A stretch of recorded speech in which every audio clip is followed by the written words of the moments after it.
गुरु भक्ति योग।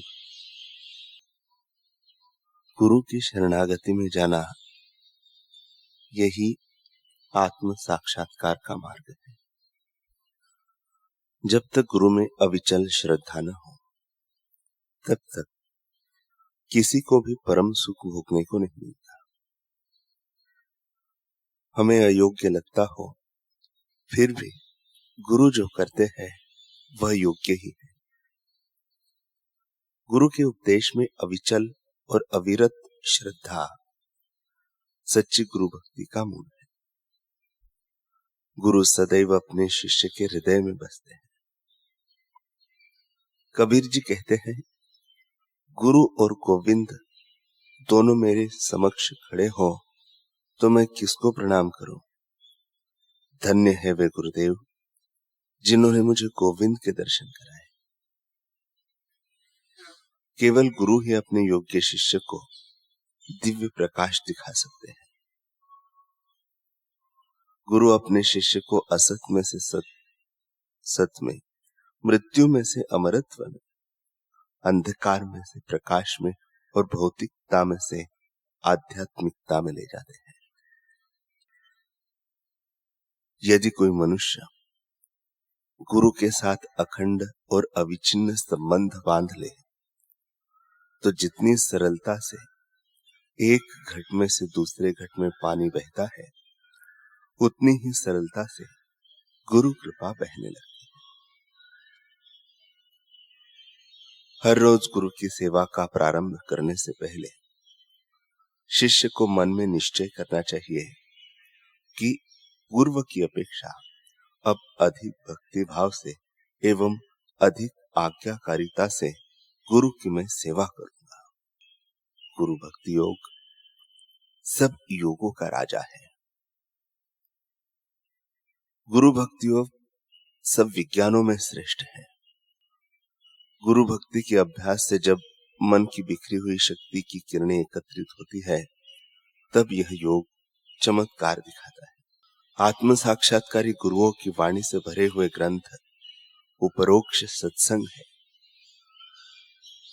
आप जब संपूर्ण श्रद्धा एवं भक्ति से उनका अध्ययन करते हैं तब आपके पावन गुरु के साथ आपका पूर्ण सायुज्य होता है। श्री लीलाराम जी अब संत लीलाराम जी के नाम से प्रसिद्ध होने लगे। संत लीलाराम जी थोड़े वर्षों तक नैनीताल के जंगलों में एकांत में अपनी ब्रह्मनिष्ठा में ही लीन रहे। साथ ही साथ सत्संग, सेवा और साधना में भी नित्य लगे रहे। सत्संग किए बिना दिवस या रात्रि में वे कभी भी भोजन नहीं करते थे। थोड़े समय के बाद उनके पूज्यपाद गुरुदेव ने नश्वर देह उनकी समाधि टंडोजान मुहम्मद के आश्रम में ही बनाई गई। वहां हर वर्ष उनकी जयंती मनाने के लिए दूर दूर से शिष्य भक्त एवं कंवर राम जैसे महापुरुष भी आते थे। इस उत्सव की पूरी व्यवस्था करने के लिए संत श्री लीलाराम जी स्वयं आते और हर प्रकार की सेवा करते, किंतु किसी भी दिन आश्रम में नहीं रहते। उत्सव पूरा होते ही तलहार चले जाते थे। एक बार संत श्री लीलाराम जी जब गुरुदेव के आश्रम में आए तब उन्होंने देखा कि आश्रम में साधकों की साधना करने के लिए जो कमरे बनाए गए थे उन्हें गृहस्थी लोगों को रहने के लिए किराए पर दे दिया गया था। यह देखकर संत श्री लीलाराम जी अत्यंत दुखी। गृहस्थ साधक तुलसीदास ने पैसे के लोभ में यह कार्य किया था।